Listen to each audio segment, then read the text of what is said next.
Good evening, Niels. How's it? Hello, Leanda. Hello, Nice Life. How's it, folks? Good evening and welcome to Wednesday Night Live. We've got an hour for questions. Oh, okay. So start popping in your questions. How's it, Leanda? Hello, Martin. Goeienaand, Christian. Nikki. Goeienaand. Okay, I'm not going to try and pronounce your name.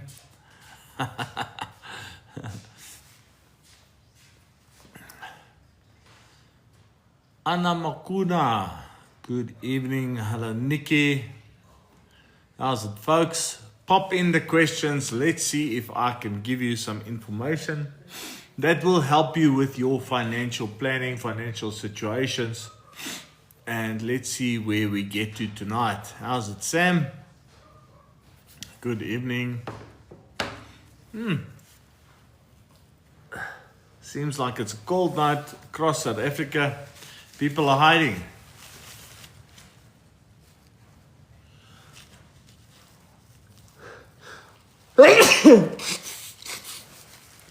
Sorry about that. Apologies. The cold's got me a bit. In terms of it's cold, and I think that's why I'm sneezing. Good evening, Hlali. How are you doing? Hello, Dion. Welcome, everybody. As per usual, you ask the questions, I answer, and let's see if I can assist. So let's get going. Anybody got a question there? Hi, Morambadizo. DJ Simi, good evening. King, how's it? Hello, King. Yep, it's definitely a cold evening. Normally by this time we've got at least 20 people that are ready and roaring. This evening it's going to be on the slow side, I think. Having said that, normally it just speeds up at some point. Anyway, good evening, Philip. Hello, Young Financial. Welcome to you. Lindiwe, Tami, good evening, folks. Naand sê Philip, goed om jou weer te sien. Ek hoop is dieselfde Philip, ek dink is dieselfde Philip, so ek neem so aan. Okay, there we go. Luyanda is first in with a question. Where to save my money to get maximum output? I heard platforms, Young Alan Gray. So Luyanda, there is actually so many platforms that you can invest on to get the maximum output. And this is the thing, if I could tell people where to invest their money to get absolutely the best growth, whether it is 5 years, 10 years, 20 years, whatever the case might be, if I have that vision into the future, that I can tell you, listen here, put your money with Alan Gray tomorrow or with Coronation or with 91, whatever the case might be, and you are going to get the best return that you ever wanted. I would be a billionaire, a trillionaire. But it's impossible to say. So what one has to do is one has to go and look at what you want to achieve with your money. And by that I mean, do you want to get growth that is equal to inflation plus 2%, 5%, 7%? And then depending on the amount of growth that you want or what you want to pursue, you have to accept the risk that's associated with it. And then you have to go and pick a portfolio or a unit trust that is in line with the risk that you want to take. So for you, let's say you want to have inflation plus 7% as a return on your investment, and your time frame is, let's call it 20 years. Then a good place for you to invest will be Alan Gray Equity Fund, Coronation Equity Fund, Old Mutual Equity Fund, Old Mutual Flexible Fund, all of those will be good. Global Equity Funds, Alan Gray Orbis Global Equity, Old Mutual Global Equity, Coronation Global Equity, all of those will be good portfolios to invest in because all of those portfolios have the same philosophy in that they want to give you inflation plus 5 to 7% growth on your investment. Which of those are going to do the best, you will only know in 20 years from now. And that's the thing, we just don't know. Because maybe today Alan Gray has a brilliant portfolio manager that picks all the right funds or picks all the right shares and in 2 years this person retires, and then the oak from Coronation is better and he picks the right shares, or whatever the case might be, there's always variables. So it's impossible to tell you which is going to be the best. But you can go and pick a fund or a portfolio or a unit trust that is in line with what you're trying to achieve. And if you go and do that, chances are that you're going to get the result that you want. Okay, Luanda, I hope that answers it for you. Let's see who's next in line here. Oh, sorry, folks. I don't know why I've got the sniffles. Everything has been good so far. Hi, Ikhshan. Good evening. And then I say I must encourage my viewers to do this and that, and I have absolutely no idea what they mean by all of these things. And then I get gifter badges, and I don't know what that is. And Loyana says, I've got a follow-up question. Do I still get taxed when the funds has matured? So Loyana, that will once again now depend on the type of product that you take. If you take a unit trust, for example, when it comes to maturity, let's say you have invested 1 million rand over the term. You've now invested 1,000 rand a month, and over the term you've put in 1 million rand into this investment. And at that stage, you've got 2 million rand in your investment. So you've got 1 million rand capital gain. You've got 100 million rand growth on that investment. At that point, 20 years down the line, if you withdraw your money then from a unit trust, because of the 1 million rand growth or capital gain as it's called, you will then be taxed on that in your hands. But if you did the same 1,000 rand per month investment, got the same result, but it was in an endowment, then you won't be taxed, because then it was taxed in the fund. You would only know that there is inside the fund, the portfolio manager is sorting out the tax. So it depends on the type of investment that you're going to take, whether there will be tax or won't be taxed. Unit trust, taxed in your hands. Endowments, tax in the fund. Tax-free plan, no tax. Retirement annuity, no tax and tax rebates. So as you can see, there's a number of different investments that you can do, and each of these has a different tax implication. The rules for each of these investments are different. So Loyana, it's just going to depend on the type of investment you choose to do. That will determine whether there will be tax or won't be taxed. Ag, Loyanda, ek waardeer ook. Thanks, Loyanda. Let's see, I think I just skipped somebody here. There we go. MK. Oh, when you go on pension after 35 years service at 61 years old, in government, does your basic salary drop? Yes, most likely, MK, because you remember if you're in government, you are belonging to the GPF fund. So because you are belonging to the GPF fund, the pension that you're going to get is not based on the capital value. It's based on a formula. And it is very seldom that somebody actually retires with an income that's equal to what their salary was, just based on the formula. I reckon if you wanted to retire with 100% of your last year's salary, then you would have to have closer to 45, maybe 45 years of service. Then there's a possibility that you can retire with the same basic salary. But the chances are that if you go after 35 years, you're most probably going to only retire with about 80%. And don't take my word for it. I'm working on figures as I remember them, okay? But yeah, MK, after 35 years, very unlikely that you will actually retire with 100% of what your last year income was.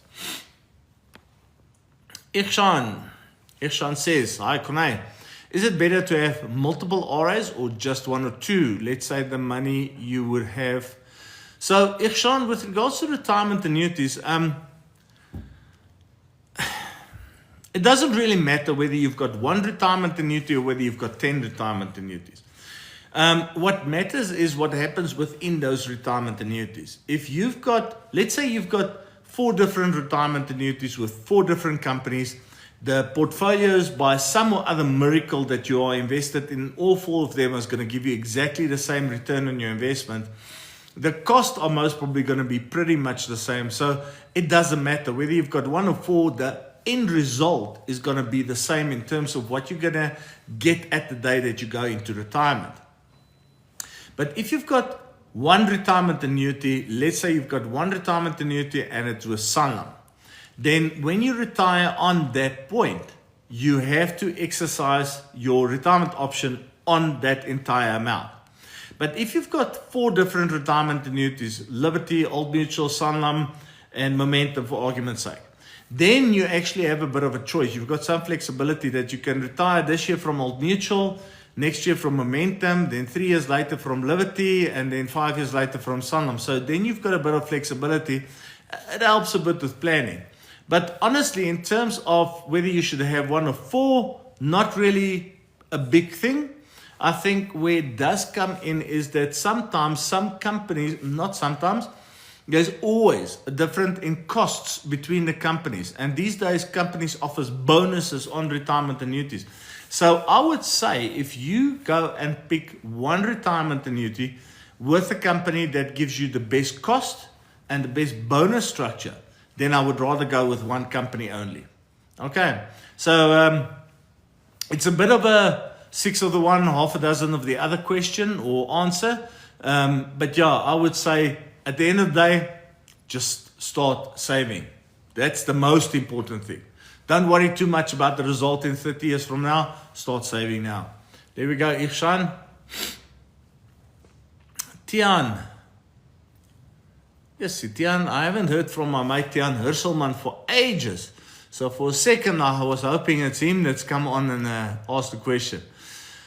What would you do when paying off a bond on a car and have some extra cash lying around? Whoa, Tian, if you pay off your bond and you pay off your car, mate, the best thing you can do, because you are used to that bond repayment and you're used to that car repayment, because you are used to those repayments, if you take that money, the money that you paid into the bond and the money that you paid into the car, and you say, listen, yeah, I'm going to keep on living as if I have to pay this stuff, and I'm going to take those premiums that I used to pay to that on a monthly basis and I'm going to save it, you are going to put yourself in such a wonderful position, because you're going to build wealth. You're going to put yourself in a position that if you need a car again in the future, you can buy it cash, so you don't have to go through the financing.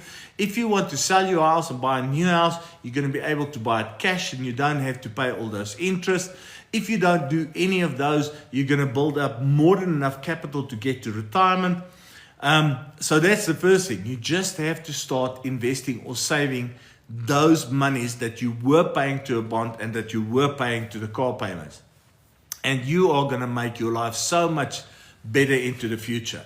Yes, I would assume that one can go and say, okay, listen, yeah, I'm going to take 10 or 20% of the repayments and I'm going to spoil myself. Now I'm going to take that every month and I'm going to have a nice dinner with my wife, or I'm going to use it for a holiday, or whatever the case would be. So you can do that.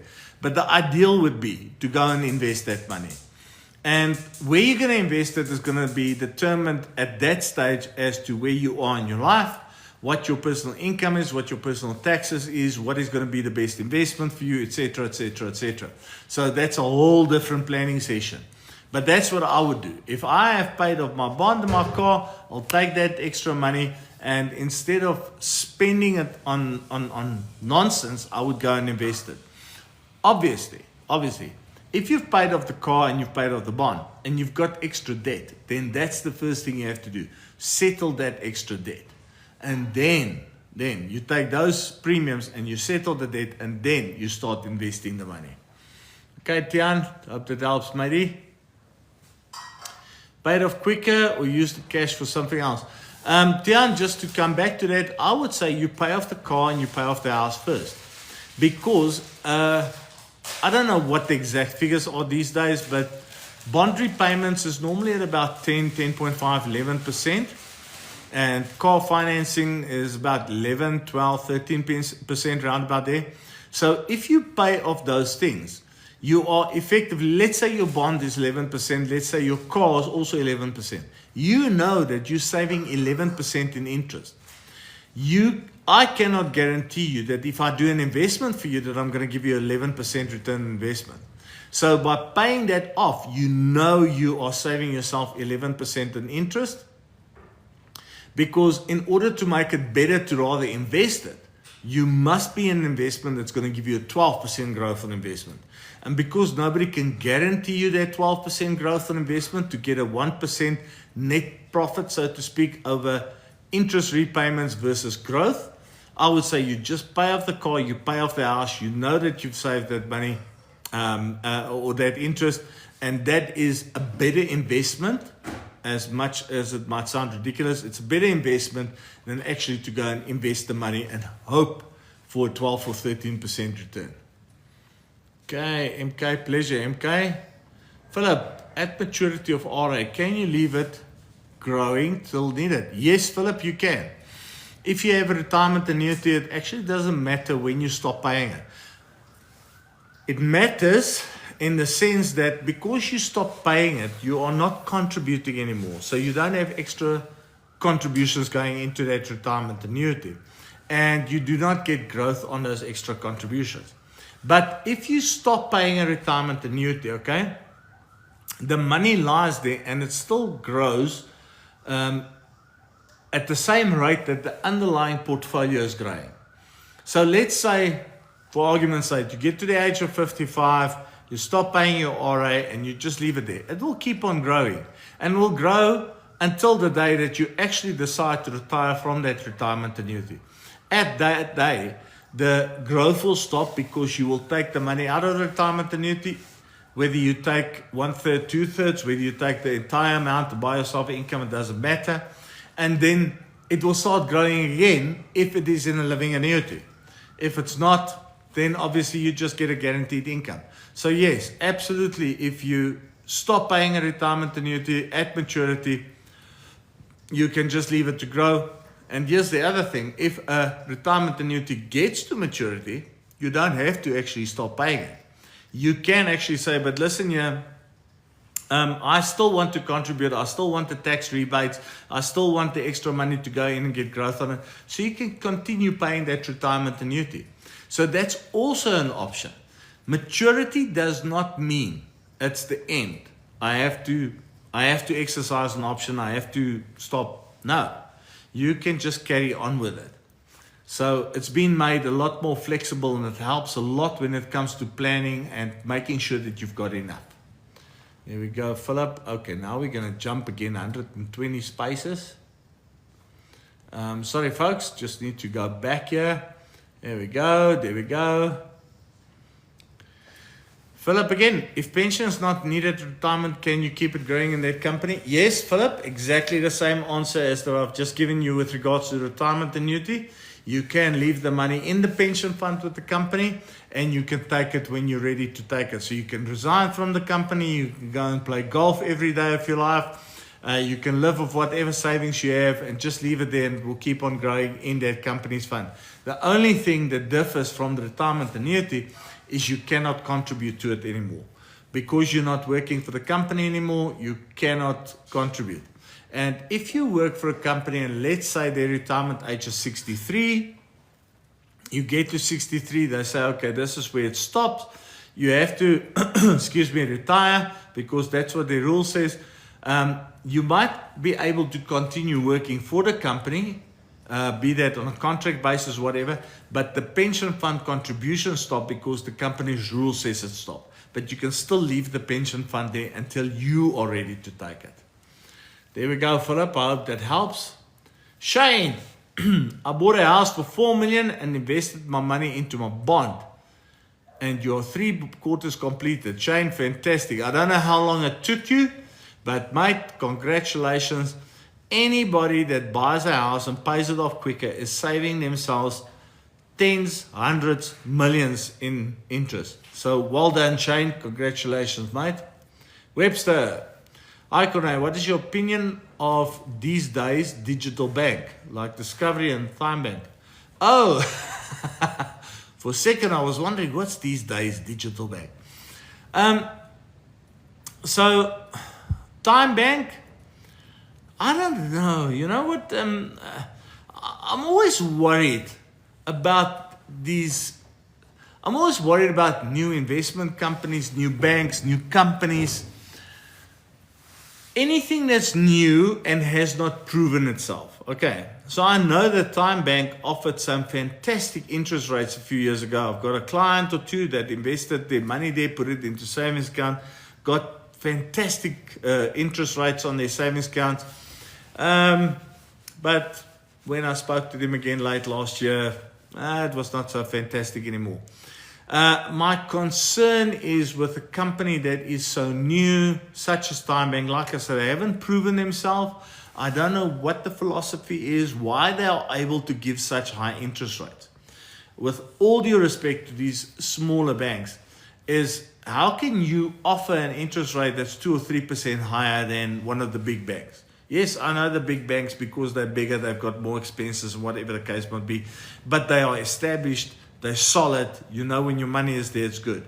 So the bank that offers the 2 or 3% interest must be cutting somewhere. They must either be cutting costs to the bone, or they must be doing something in order to give you that extra 2 or 3%. So that always concerns me. But I'm not making it out to be a bad thing, or the bank to be a bad thing. Discovery, my honest opinion about Discovery, I think they're expensive. I think Discovery Bank's costs are expensive. And Discovery, to me, I think it's a brilliant company when it comes to medical aids. I think they've got some other products that's brilliant. But for me, Discovery is one of those things. It's all about the bells and the whistles, the vitality. If you have Discovery products, if you've got all your products with Discovery, your banking, your short-term, your medical, your investments, your life cover, you've got everything there, and you do everything to be on their top vitality status, you cannot be in a better place. There is no two ways. I tell you one thing, for the people in the top tiers that's got everything there, they are smiling all the way to the bank with all the discounts they're getting, the bonuses, and. But if you don't have all of that, then they are expensive according to me. So, gee, I hope nobody from Discovery listens. They will phone me up tomorrow and crucify me. Webster, part 2. With them compared to... I think I've just answered that to Webster. Shane. What would you suggest thereafter? I don't have an appetite for another house for rental. Shane, mate, you're speaking to the converted here. I have made it clear in many videos that I am not a property fan. I honestly don't have the time, the energy for the management of a rental property, for the pains and aches that comes with it. For, you know, it's like running a business. That's effectively what it is. And you're running a business for a certain return on your investment. And to me, the return on investment is just not worth it. So I'm not a big fan of property. I know there's lots of people that makes big money out of property because they built themselves some big property portfolios. But personally, not a fan. What I do, honestly, because I have the ways and the means to buy extra properties, I just take that money that I would have put into a property and I invest it in, because of my personal tax rate, I invest it into an endowment. I put it into endowment. I make use of a nice aggressive fund because my risk profile is still good enough for me to do that. And that's what I do. So I'd rather put my money into aggressive portfolio in endowment. And you know what? I go and sleep peacefully every night. I don't care about that money because I know that I've given it to a portfolio manager. It's his responsibility to grow my money. And if he doesn't grow my money, he knows, and the company that he works for knows, that I will take my money away from them. So he will have to do everything he can to get me the return that I want. And seeing that I'm into an aggressive portfolio, my money is invested into something, a portfolio that I am chasing in inflation plus 5 to 7%. So with an inflation rate of, call it 6%, I'm chasing 11 to 13% growth of my investment. That to me, fantastic. Absolutely brilliant, because if I get growth on growth on growth on growth, I will outpace inflation humongously, and I will just have a very wealthy portfolio, and I'll be very comfortable without having to worry about people paying my rent, stuffing up my property, whatever. So that's what I do, Shane. And that's what I suggest you, especially if you don't want that other property with all the headaches. Tian, it's a pleasure, mate. Anytime. Hello, Marie. Whoops. And there I go past Marie. Let me just see. Okay. Roxanne, what are the best short-term investments to take? Roxanne, my darling, my dear. I can't tell you. I know I say this a lot. I can't tell you. But it's because every individual has different needs. Every individual has different goals, dreams, assets, liabilities, income, expenditure.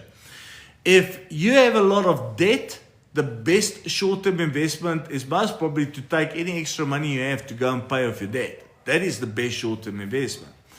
If you are talking short-term investment, what is the short-term that you talk about? Are you talking 1 year, 3 year, 5 years? Because 1 to 3 years in our world is seen as short-term. And then I'm most probably going to tell you to go and put it into a bank and get interest on your investment. Or maybe you can look at something that's an alternative investment if you're willing to take really big risk. 3 to 5 years is medium term, so then you can start looking at endowments and unit trusts, but it's still not advisable 100%. And from 5 years onwards, 5 years is still a short term.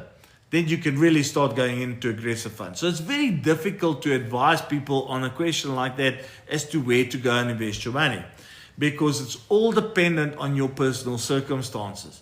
It's all dependent on how much you have to invest. So once all of these factors has been looked at, then it's easy to give you an advice and point you in the right direction.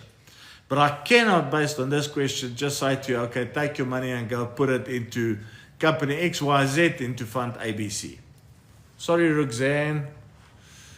Philip, so much money, so little time, what to do?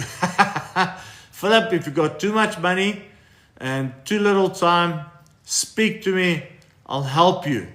I've got plenty of places to invest it. I've got some investments that's not very well known, very low cost, very good returns. You will smile big time. Well, of course, if you've got all that money that you're talking about. Anastasia and JMF is here. Oh, seeing that I'm seeing JMF tonight, folks. My social media guy, boss, whatever you want to call it, said that I must please tonight when I'm doing my live ask all of you to go and follow me on LinkedIn. Cornay Finn, same as my TikTok profile. So go to LinkedIn, go and find Cornay Finn, and go and follow me, please, and refer me to your mates or whatever the case might be. Okay, so social media guy, I've done what you've asked, eh? If I win the Powerball, you will be my advisor. Dylan, I will gladly be your advisor if you win the Powerball. But you can create your own Powerball. Just start investing. Time, folks, time is the most powerful thing when it comes to investment. It's not whether you've got the right tax product. It's not how much you're investing. It's not if this fund is giving you better than that fund. It's not if this product is giving you better than that product. The important thing is you have to start and you have to do it continuously. It's like somebody that trains for the Comrade Marathon. They don't go and train one day and then 6 months from now go and run the Comrades Marathon. They do it every day. They go and run their 10, 15, 20 Ks every day. They do it consistently. And that allows them to go and run the Comrades. And then it allows them to run 10, 15, 20 Comrades in a row. That is exactly the same thing with investment. If you invest consistently, I promise you, whether you've picked the right products, whether you've picked the right products from a growth point of view, whether you've picked the right products from a tax point of view, it doesn't matter. You will be a winner and you will create great wealth. You will have more money that you can ever win on the Powerball. Yes, investment advice that somebody like me gives just helps you to make sure that you make better decisions, get better growth on the portfolios because you pick the right portfolios, pay less tax because you pick the right products. But at the end of the day, as long as you start and you do it consistently, you will be amazed with the results. Okay, Dylan, so I kind of told you what I think about Powerball. Okay, the one Aquarius goal. I'm saving with Standard Bank 32-day notice account where I get 5,000 return on investment monthly. So Aquarius goal, you must have a substantial amount of money in that 32-day call account if you're getting 5,000 Rand per month return. That means that you're getting 60,000 Rand per year in interest. Remember, because it's a 32-day notice account, you're getting interest, you're getting 60,000 per year. This means that 23,800 of that 60,000 is tax-free. The difference, the other 26,200 Rand gets added onto your income. So whatever your salary is, it gets added onto that and you taxed according to that. So maybe it sounds like that's not a big deal. But looking at the tax brackets, if you are in a 26% tax bracket for argument's sake, but you're right under the limit, and now this interest pushes you over and that puts you in a 31% tax bracket, then suddenly you've created a rather big tax problem for yourself.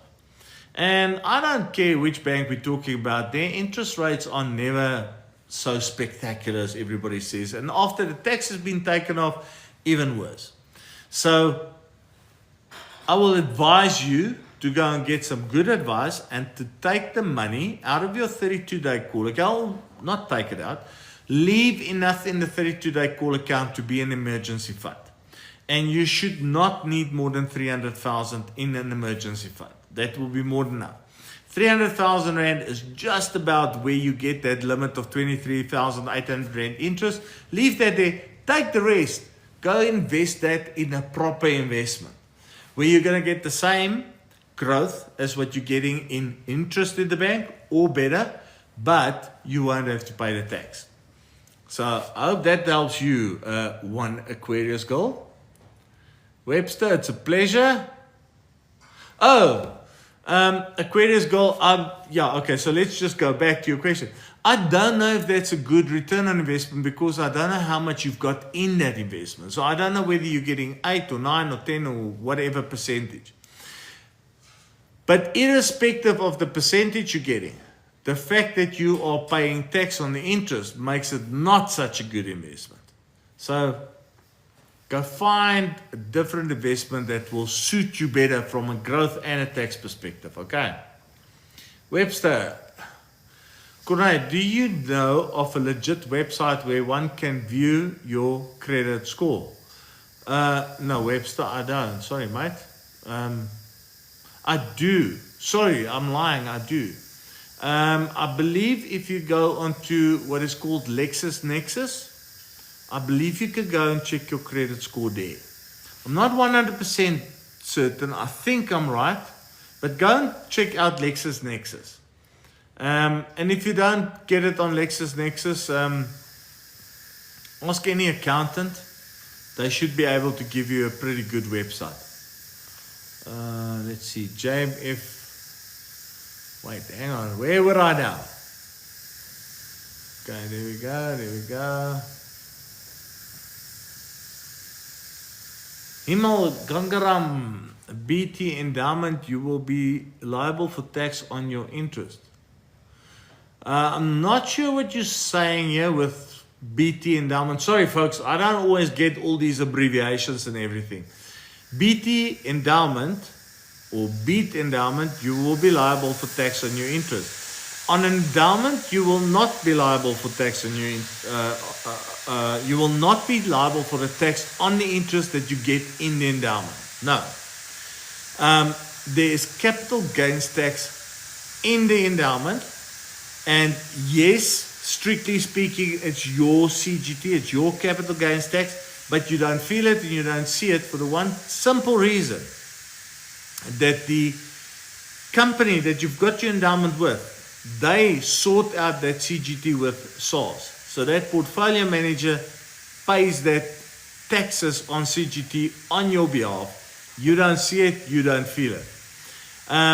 So no, you are not liable for tax on endowment. I hope I read your statement question right. If not, apologies if I misinterpreted it. You must then just rephrase it, please. DT400, what do you think of credit cards? How can one use them smartly? I think credit cards is an excellent tool to use, because if you take a credit card and you use it for your day-to-day expenses, okay?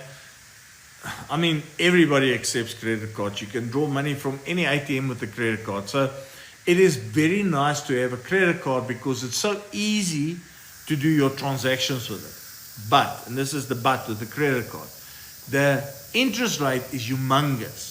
So you don't ever want to sit in a situation where you owe money on a credit card. So if you use a credit card, okay, and let's say you've spent 5,000 Rand on it for the month for your monthly expenses, then make sure at the end of the month you pay back the full 5,000 Rand. Then it works like a charm. Then it's fantastic. So credit cards for me is my entertainment that I allow myself to have on a monthly basis. So my entertainment is me going to eat out with my wife. It is me buying presents for people. It's me spoiling myself with a new pair of jeans, whatever the case might be. So what I allow myself as personal expenses, I give myself a budget and I tell myself, okay, you can spend X per month on yourself and on the people that you love. And that amount of money is what goes into my credit card. And then I use the credit card until that is finished. That's it. I'm not allowed to spend any more money on myself or any of my loved ones. And if you use a credit card like that, fantastic. But the moment you start using a credit card and at the end of the month you don't pay everything back, you get caught in that debt trap and you just owe and owe and owe. Oh, and it becomes so difficult to get out of it. So that's my opinion about credit cards. Roxanne, thank you. My financial advisor advised me to take an endowment by short term, I mean 5 years. Okay, Roxanne, I got you. Yeah, on 5 years, I do think an endowment is a good idea. And depending on your risk profile, there's a number of funds that you can go and make use of. So if he's advised you this, I think it's a great idea. If he picks the right portfolio for you, even better. If you've got a good financial advisor, then stick with him. If you want me to check him, you send me the stuff and I'll let you know. Just joking, Roxanne. But I think that's a very good recommendation from your advisor. So keep with him. JMF, buy a donkey. You know why he's saying buy a donkey? Because I just asked you to go and follow me on LinkedIn on Corné Finn. JMF, brother, thank you very much for your services. Philip says, Corné, I only got 9 million for now. Don't be rude. Philip, my brother from another mother, you only got 9 million. Mate, you know how it works in life? And I'm sorry to say this, folks, but listen to this. This is how it works in life. When you go to the bank and you open a bank account, the bank has never heard of you. They look at your salary. They see you only earning 10,000 Rand a month. So what do they open for you? They open the bottom of the range savings account for you. That bottom of the range savings account, as unfair as it is in life, has got the lowest interest when you've got a credit balance. It's got the highest costs. Even though they tell you it's the cheapest, that's the way it is. Then you move up and your income grows, and therefore the bank says to you, hey, come here, we love you. You make a good income. Let's give you an account that's one up. So we go from a basic, and now we put you into, what do they call it, private wealth. And now you get a different card. And now you don't have a normal colored card. Now you've got a gold card. And then your income goes higher and you put more in. And then they say, whoa, come closer. You are even a better client now. Now we're not going to even give you a gold card. We're going to give you a black card or a diamond card or whatever. So now your cost is even lower and your interest is higher. So the more you earn, the better the banking facilities they're willing to give you. And it makes sense because if you give them a lot of money, they can cut on their own cost and still make a lot of money, and they can give you better interest, and they're still winning. And you winning because you're paying lower cost and getting a higher return on your money. So I'm using that example, Philip, to tell you actually one thing. It works the same in the investment world. I know it's unfair, folks. Once again, I know it's unfair. But it works the same in the investment world. So, Philip, if you do talk to somebody and they do make proposals to you and they do propose just the normal run-of-the-mill products that everybody knows about, then find yourself a different advisor. Because if you only got 9 million rand, you can go into that top echelon of clients that gets lower costs and higher returns. If you don't know about it, you contact me. I'll tell you a couple of things that will make you pretty much very happy. Let's see where we go here. Roxanne, you've just given me a gifter badge. I still wonder what these gifter badges and everything is. Maybe I should just start asking money. I would like money instead of badges. Leander, I am running my debut comrades. Leander, then you would have loved the comparison that I made with the comrades into savings. Keep strong. I take my hat off to you guys. I always wanted to run the comrades, and I have done about 35 successfully in front of the TV. Let's see who's next year. Whoops, and there we go again. There, this thing pops up and I lose everybody and I don't know where I was.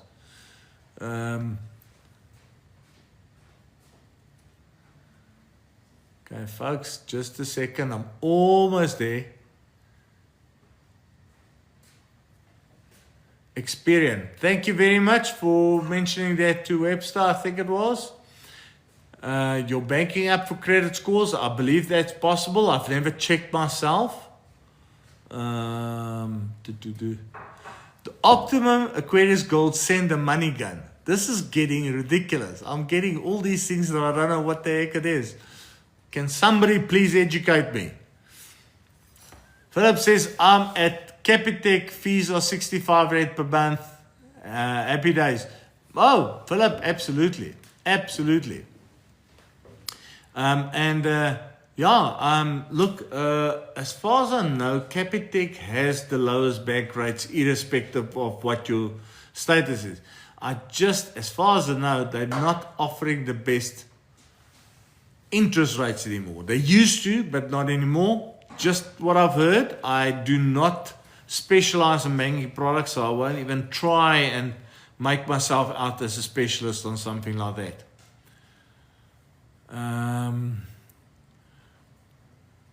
Pleasure, Leander, anytime. Yes, Leander, I do face-to-face consultations. If you would like to set up a face-to-face consultation, please go to my profile. There is my WhatsApp number and contact me on that, and then I will organize it with you. Let me see if I can get the number. I gave it out last week because a couple of people asked. Okay, so Leander, here's my WhatsApp number. It is 060-541-4685. I repeat, 060-541-4685. You're welcome to contact me on WhatsApp, and then I will send you details as to how we go about it. You can send me your email address. I do ask a consultation fee of 1,300 Rand for the first consultation. It is the only consultation fee I ask. After that, any further fees I negotiate and discuss with you. But you're welcome to send me your email if you're happy to pay that consultation fee. And then I will send you some documents. I'll send you dates and times for appointments. And then we can start looking at your financial planning.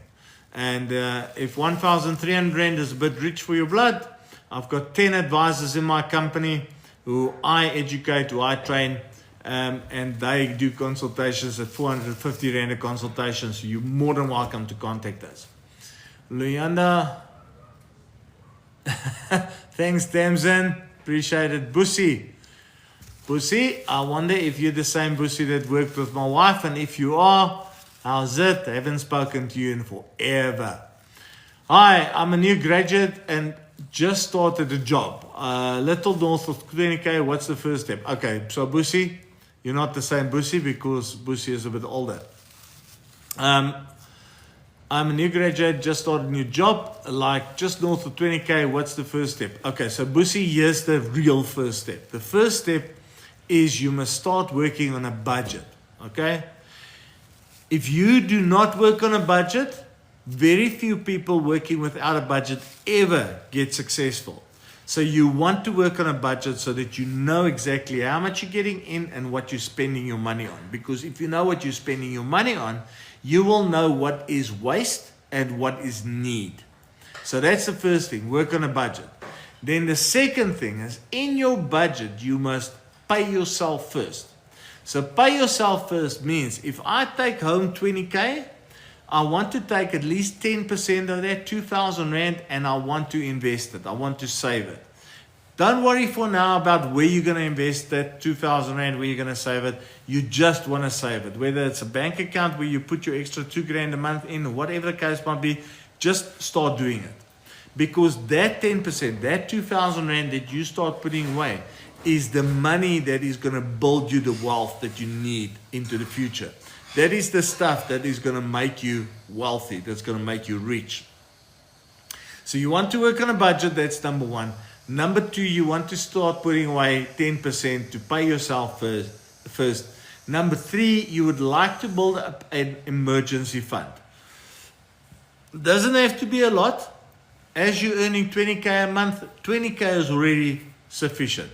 Would be better to have 40 or 60, but 20K will be good. And the reason why you want to do that is because you've got your budget that tells you what you have to pay every month.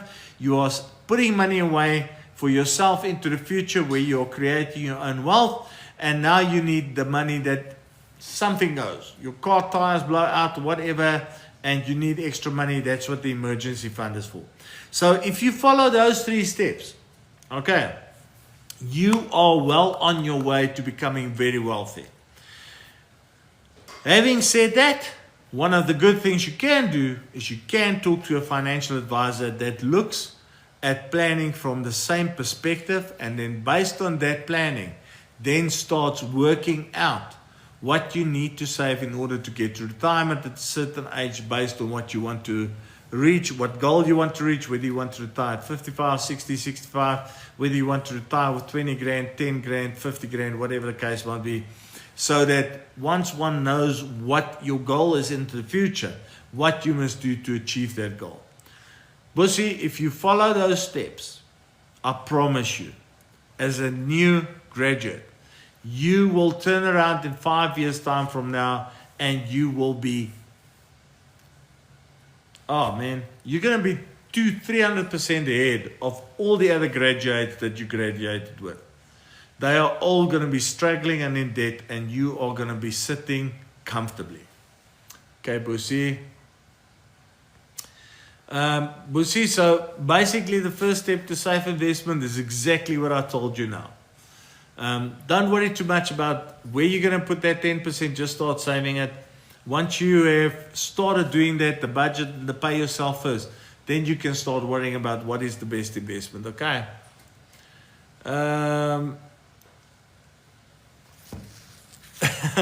Philip, I don't have to open a branch in Cape Town, mate. I do a lot of meetings via Teams, and these days, because of the business that I have to do in Cape Town, I'm normally down there 2, 3, sometimes 4 times per year. So you are welcome to let me know your details, and when I am down in Cape Town, which I believe is going to be in July now again, I'll meet up with you. Philip, if you've got a few clients for me, then I'll have to meet up with you and the clients. Maybe I have to extend the term that I'm going to be there. I was planning on going down for a week. Maybe I have to go down for 2 weeks. So let's chat, Philip. Let's chat. Let's see. Busi, it's only a pleasure. I really hope it's of value. And do yourself a favor, Busi. Sorry, I know I'm hopping back onto this. Go and follow Dave Ramsey. Dave Ramsey talks about budgeting on a regular basis and about investing, and he's very conservative with his investing, absolutely very conservative, but he's got the absolute right steps that one has to follow to become very wealthy. And go and read a book called The Philosophy of Money by Morgan Housel, Housel, Morgan Housel. The Philosophy of Money. Go and read that book. It will help you to understand the psychology of investing, and that will help you to actually invest. And like I said, Dave Ramsey, two of the best things you can do. Lesejo says, hello sir, I'm saving 1,000 since January every month. Where must I save it? Lesejo, if you started saving, that is already a great thing. So go and have a look at your personal income, Lesejo. Let's assume that you are earning 10,000 Rand a month. And I'm just saying that to make things easy. So you're earning 10,000 Rand a month and you're putting 1,000 Rand a month away. Keep on saving that 1,000 Rand a month until you've got 10 or 20,000 Rand in the bank. 30,000 is even better. But keep on saving it there until you've got 10, 20 or 30,000. And when you've got that, make sure it's in the savings account that you don't touch. That becomes your backup money. That becomes your safety net if crises happen. And then once you've done that, then you take that 1,000 Rand and you either go and put it into a retirement annuity, or you go and put it into endowment or unit trust, depending on what's going to work best for you. And in order to advise you with regards to that, that's when you have to speak to a financial advisor that can help you with the planning. So if you've got enough discipline to save up, Lesejo, until you get to that 10, 20 or 30,000 mark, then that's what you do. And then once you've reached that mark, then you speak to somebody in order to do a different investment. If you do feel that you do not have the discipline, then you speak to somebody now already to start helping you with a different type of investment. But you will be best off if you can get to that magic figure of 1 to 3 times your actual income. So I've used 10, 20 or 30,000, assuming that, or not assuming, but saying that you're earning 10,000. So it depends on your income, how much you want to save up.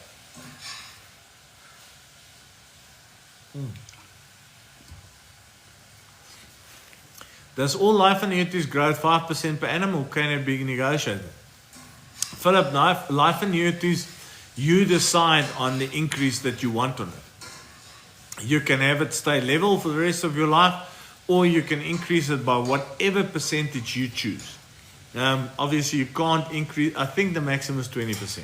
You can't increase it by more than that, because then what people do with the life annuity is they try and get all their capital out as quick as possible, and that is not the idea with a life annuity.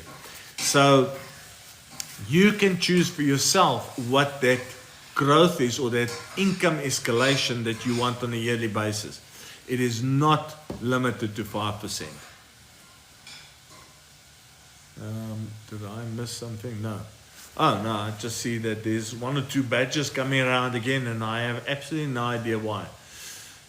Folks, this is a very interesting evening, and when I say it's an interesting evening, when I moved from Tuesday to Wednesday nights, the attendance on a Wednesday night just went through the roof. It started going to 50, 60, 70 people. I see tonight we haven't had more than 42 people on the call at any given stage. We're down to 36. Normally by this time of the evening, I'm rushing through questions at the speed of light just to try and answer everybody. Tonight it's 5 to 7, and I've basically answered everybody. So I think it must be the cold. It can't be anything else. But so be it. Oh, Philip, you on like Donkey Kong, brother. Philip says, see you in July. The first beer's on me. Greetings, Essie. Philip, Essie, my brother from another mother, like I say, it's on like Donkey Kong.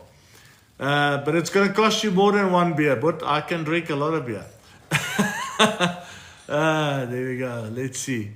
Folks, there's nobody else. No further questions For the first time, I feel that I can actually finish off at 7 o'clock and go and have supper. Oh, and just as I say that, in jumps Ndumiso, and she says, if you've just come into money, would it be a good idea to invest 15 million into an investment property? I won't do that. I will not take 15 million and put it into an investment property. If you're willing to take the risk, if you're willing to go with the risk that's associated with investment properties, by all means. But personally, I will not do it. To me, it's just way too high. The risk is just way too high. As it is, I am not a big fan of property because of what I've seen that's happened to property. If I run into 15 million rand now that falls out of the sky, I'll put it into one of these endowments that I keep on telling you guys about, and I will just let it lie there and grow there and know that whatever growth I earn is tax-free. When I take the money, I never have to worry about it. Somebody else has to worry about growing that money. I just benefit from the proceeds. So, Ndumiso, no. If I've got 15 million, the last thing I will advise anybody is to put it into an investment property. Big Topic says, what some of the investment instruments that one can invest in that generate monthly income? So there's actually a number of them. I mean, you can put your money into a bank savings account and draw the interest. You can put your money into government bonds and draw the interest. You can make use of unit trust and draw the growth on a monthly basis. Then you can make use of what they call guaranteed income plan, where you can actually go to an insurer and give them the money and say, how much are you going to give me? And they tell you, we will give you a guaranteed income of X amount. So there's really a number of investment instruments that you can use to generate the monthly income. It is going to depend, Big Topic, on what your personal circumstances is, how much you need, what the tax implication is. Once one understands all of that, no problem. No, it's not Melkos tonight. As a matter of fact, I don't have a clue what we're having tonight, but it smells like there's a bit of curry in the air. What you say about Net Group Unit Trust, is it good? Lesego, I honestly can't tell you about Net Group Unit Trust because I don't follow their portfolios. The portfolios that I generally look at is Old Mutual portfolios, Allan Gray, Investec, Marriott, 10X. Those are the ones that I generally look at, because that's the portfolios that I know and the portfolios that I find gives good value. Over and above this range of 5 or 6 companies that I've just mentioned to you that I look at, and between them, they've already got a few hundred portfolios. There is, I think at last count, there was something like 2,500 unit trusts in South Africa.